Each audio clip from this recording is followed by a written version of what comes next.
Okay, so good morning, everyone.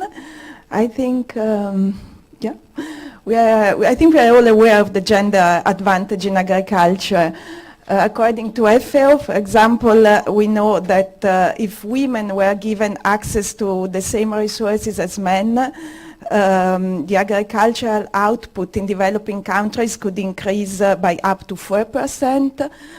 Always according to FAO, we know that if we were able to respond to gender needs around adaptation, we could reduce the number of hungry people in the world by 12 to 17%.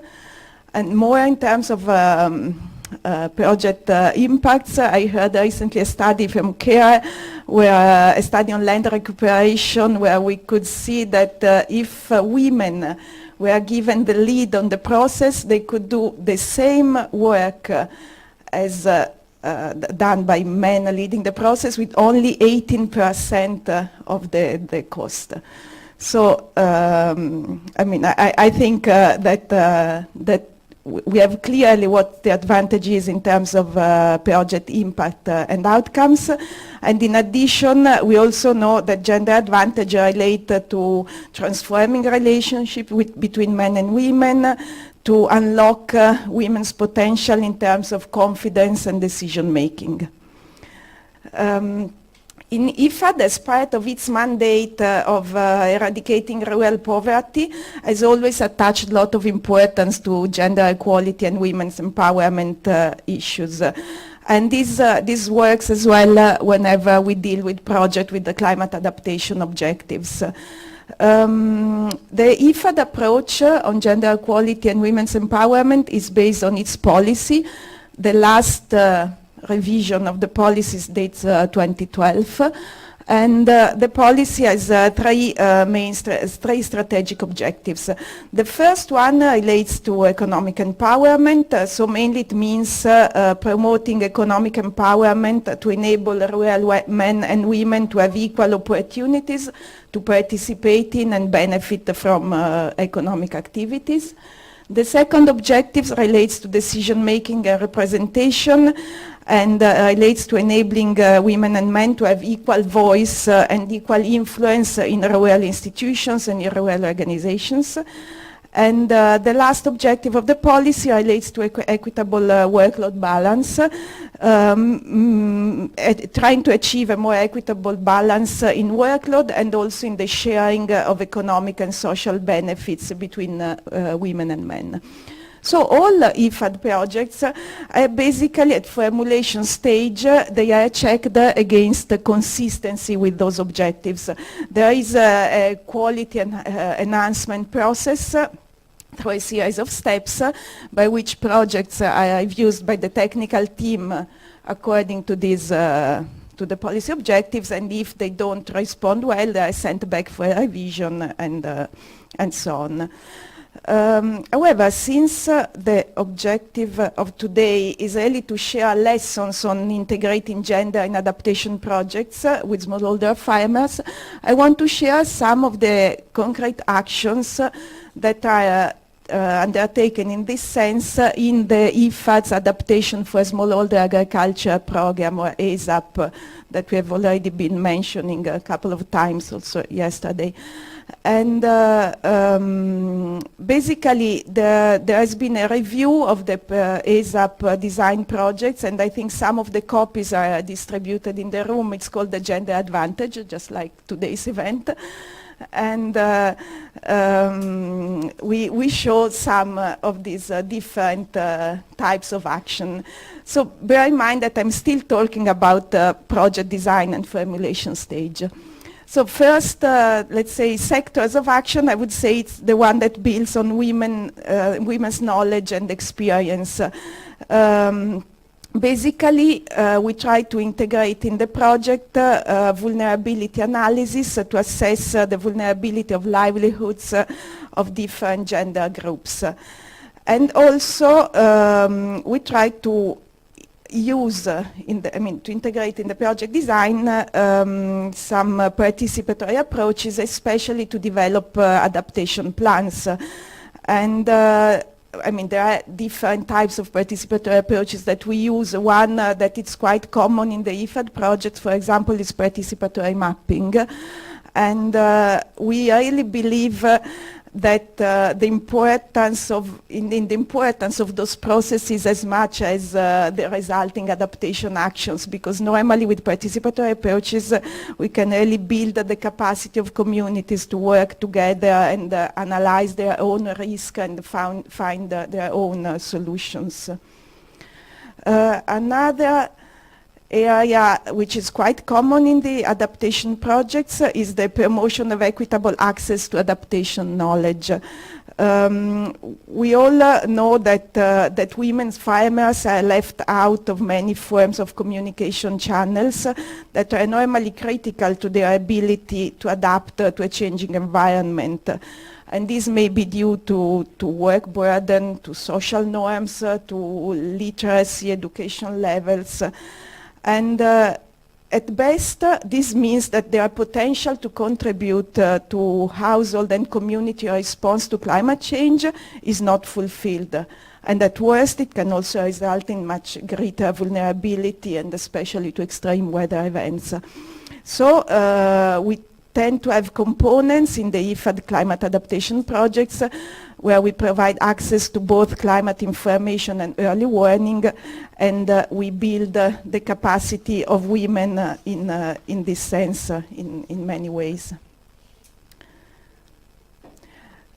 Sometimes also IFAD projects specifically target investment to women, because we know that women face a serious gap in accessing productive resources such as land, credit, water, technologies, knowledge, as we said before. So we try to give access, for example, to credit for income generating activities, to agricultural inputs, and I mean all activities that can provide opportunities for them to diversify their livelihood.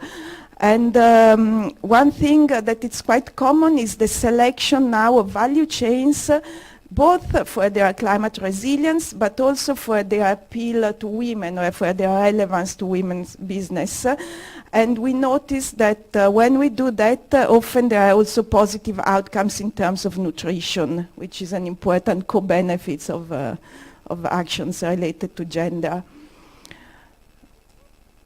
Another area which is integrated in the project is related to the issue of workload. We know that climate change increases women's workload, especially with what relates the time needed to gather water and fuel.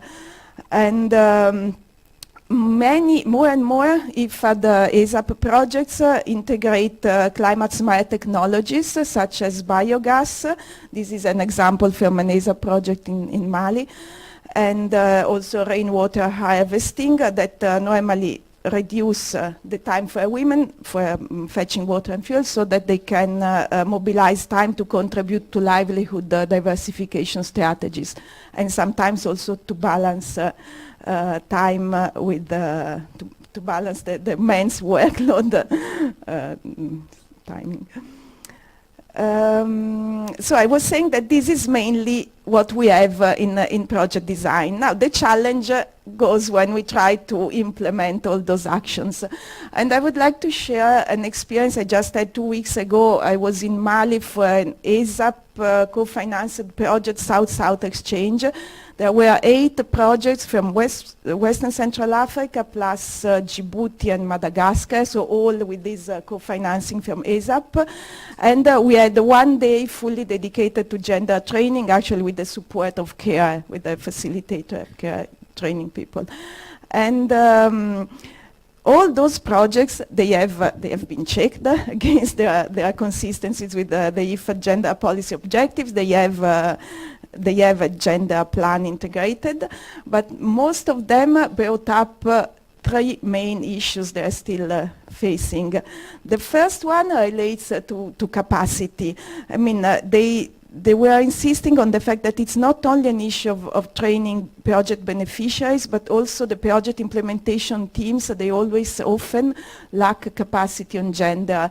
And I just want to remind that IFAD works with the governments, and I mean, we do the design and the supervision of the project, but the projects are implemented by governments. And these appear to be a big issue in terms of the governmental teams involved in the project implementation. We're raising the fact that I mean, maybe there is a gender focal point, where's the capacity, but overall the project implementation team often lacks knowledge and capacity on this.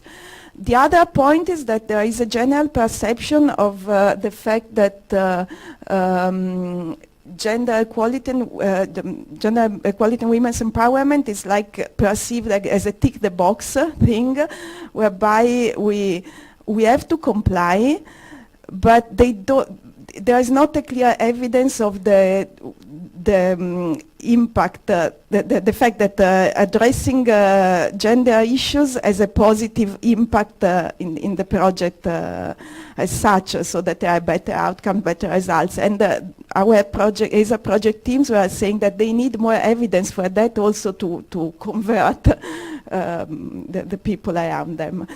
And the other thing is that we always integrate in our designs a lot of tools. I mean, there are many tools that exist. IFAD is quite familiar with the use of household methodologies. There are a lot of vulnerability assessment tools and so on.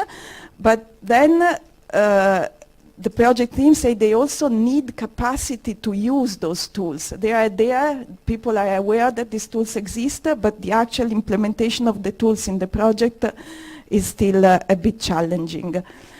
So these are more reflections directly taken from the project teams, but last year, actually, IFAD commissioned CARE and together with CCAFs a study on an assessment of how selected ASAP projects are translating the project design commitments into practice. And that review identified both opportunities and challenges, mainly focusing on the areas of women's participation, project opportunities available for both men and women, capacity building, and project cycle management. And this is, let's say, what the topic of next presentation, which will go more in depth into this. Thank you.